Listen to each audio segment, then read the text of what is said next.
Assalamualaikum warahmatullahi wabarakatuh. Mempersiapkan detik-detik kematian. Sahabat yang dirahmati Allah, pandemi ini sungguh mendekatkan diri kita kepada kematian. Hampir setiap hari kita mendengarkan hamba Allah yang terkapar. Di antaranya ada teman-teman kita, sahabat-sahabat kita, atau bahkan kerabat atau keluarga kita yang menemui ajal tersebut. Kita ditinggalkan dengan tiba-tiba. Kita sangat terkejut tiba-tiba ada pengumuman di masjid. Sehari bisa sampai 2-3 kali di setiap masjid. Mereka adalah sebagiannya masih sangat muda, dan bahkan mereka adalah termasuk orang-orang yang sangat berjasa kepada kita semua. Ulama-ulama panutan kita pun, panutan umat pun, banyak yang telah mendahului menghadap ilahi Rabbi. Para pejuang Islam pun tak sedikit yang telah dipanggil Allah pulang dengan adanya pandemi ini. Oleh karena itu menjadi renungan bagi kita, yaitu untuk kita sendiri ya, apa yang sudah kita persembahkan dalam kehidupan kita.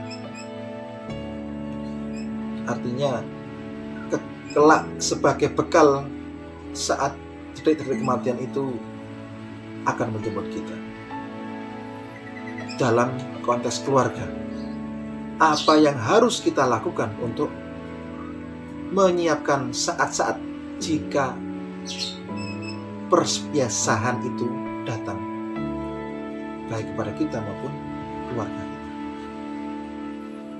Berikut ini ada beberapa hal yang penting untuk disiapkan agar kita meninggal nanti bisa dengan tenang, dan keluarga pun yang kita tinggalkan tidak akan kebingungan jika tiba-tiba kehilangan orang yang dia sayangi. Ada 6 hal yang kita siapkan. Yang pertama adalah siapkan buku wasiat. Siapkan 1 buku tulis khusus untuk mencatat segala hal yang menyangkut rahasia personal kita. Misalnya, catatan berupa inventaris harta pribadi kita di dunia nyata ini, agar kelak ahli waris kita tidak kebingungan pada saat membaginya, tentunya sesuai syariat. Tentu selama hidup kita memiliki harta pribadi yang kelak akan diwariskan, supaya tidak bercampur dengan harta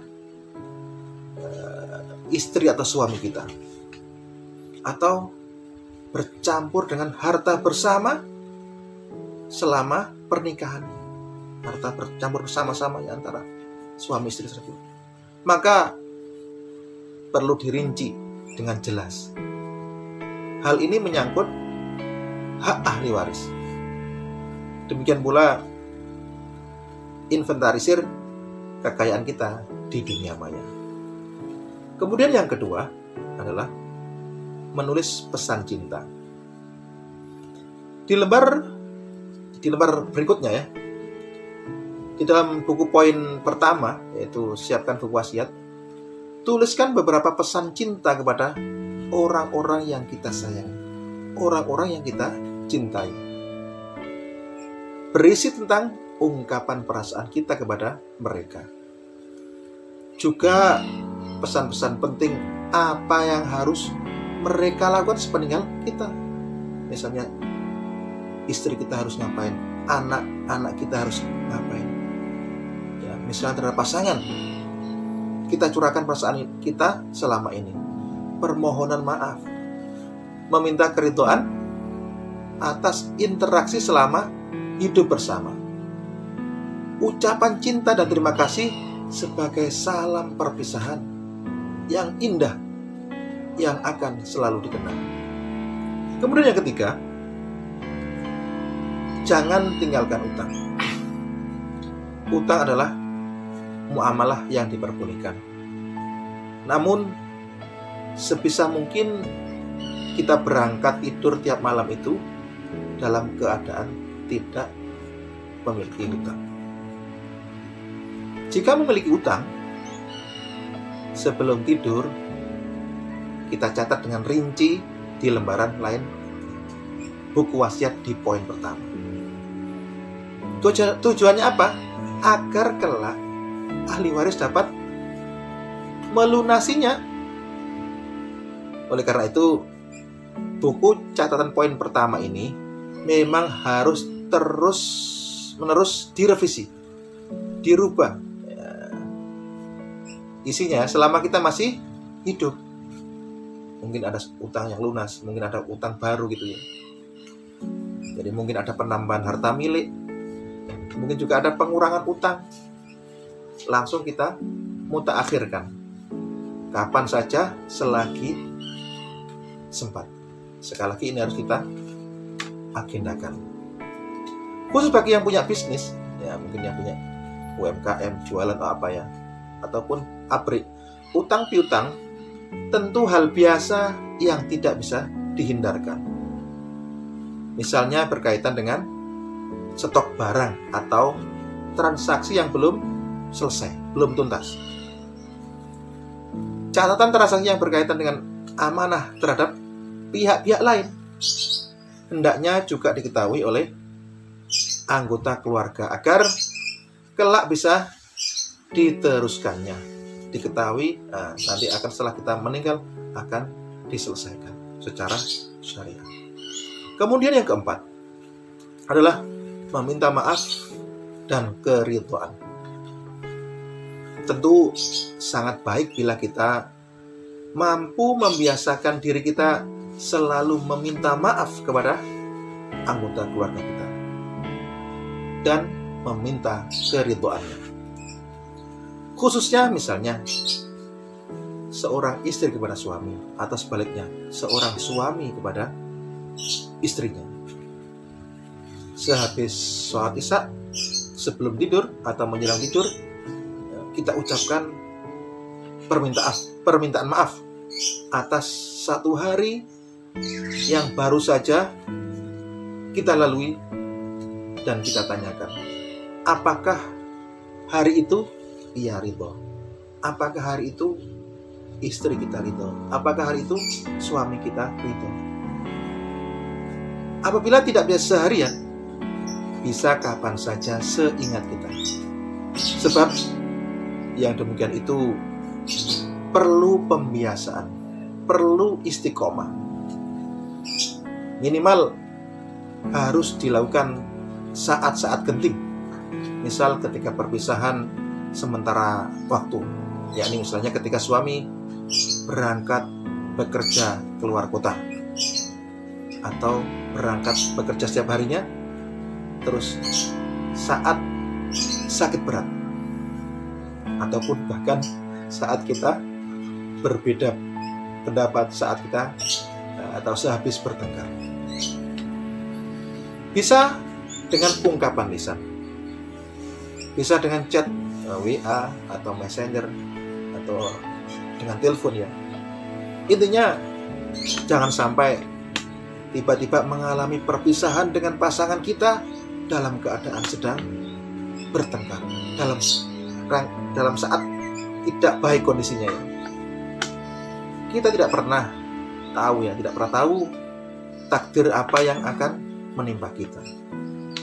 Itu sebabnya ketika berselisih, sebisa mungkin atau sesegera mungkin kita berbaikan. Jangan sampai menyesal. Jangan sampai kita menyesal karena berpisah dalam kondisi sedang bermusuhan, sedang bertengkar, yang kita tidak tahu apakah pasangan kita ini ridho atau tidak.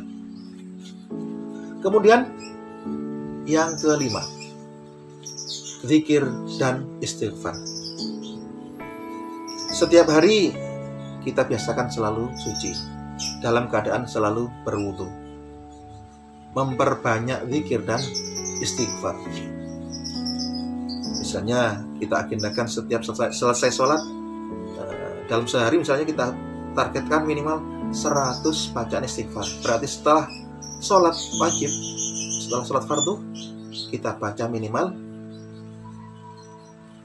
20 kali istighfar. Astagfirullah, astagfirullah 20. Atau mungkin ditambah dengan sholawat. Astagfirullah, astagfirullah minimal 100 kali juga dalam sehari.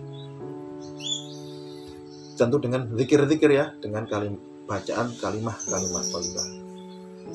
Memang tentu aktivitas harian kita ini padat, sangat sibuk.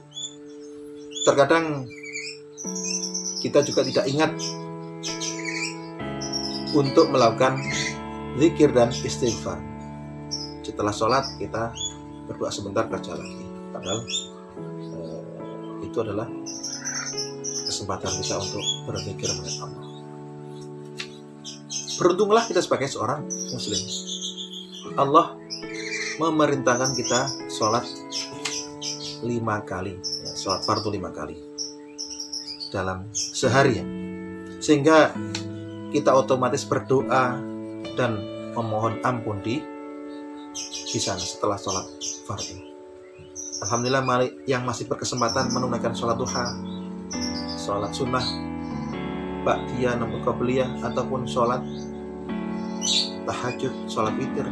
Alhamdulillah kalau kita sudah melakukan tersebut, tentu kita juga berusaha untuk memperbaiki kualitas sholat-sholat kita, sehingga kita berusaha untuk menjadi orang-orang yang khusyuk dalam sholat kita, sehingga akan tercermin dalam kehidupan sehari kita. Tentu sholat yang khusyuk dan diterima Allah Subhanahu wa ta'ala, insya Allah akan dapat menggugurkan dosa-dosa kecil kita yang kita buat di antara waktu sholat yang satu ke waktu sholat yang lain. Misalnya antara dosa sholat di antara sholat zuhur dan asar dengan maghrib dengan isya, atau isya dengan subuh dan begitu seterusnya. Jadi, namun itu pun tidak cukup ya, tidak cukup. Mari kita menutup hari-hari kita dengan senantiasa istighfar. Istighfar tadi kita memohon ampunan kepada Allah. Mana tahu saat kita tidur dan tidak akan bisa terbangun lagi atas kehendaknya. Tentunya agar bisa menjadi amal jariah kita, nah kita tidak sekedar menjadi orang yang soleh baik hanya untuk diri kita, tetapi kita harus berusaha menjadi orang yang muslih, orang yang bisa mengajak orang lain, mengajak pasangan kita, suami atau istri kita, mengajak keluarga kita, mengajak saudara kita, mengajak tetangga kita, mengajak teman kita untuk berbuat lebih baik. Dan tentu hal ini dengan dakwah. Insya Allah dengan kita mengajak kepada kebaikan, ilal khair, kepada Islam, kelak akan menjadi amalan kita yang pahalanya atau barokahnya akan mengalir kepada kita kalau kita sudah meninggal dunia. Mudah-mudahan beberapa hal tadi ya bisa menjadi inspirasi kita, menjadi semangat kita, dan kita berusaha untuk mengistiqomahkan, untuk mempersiapkan detik-detik kematian kita, sehingga ini menjadi pengingat bagi kita semua, karena sebaik-baik nasib adalah mengingat kematian. Assalamualaikum warahmatullahi wabarakatuh.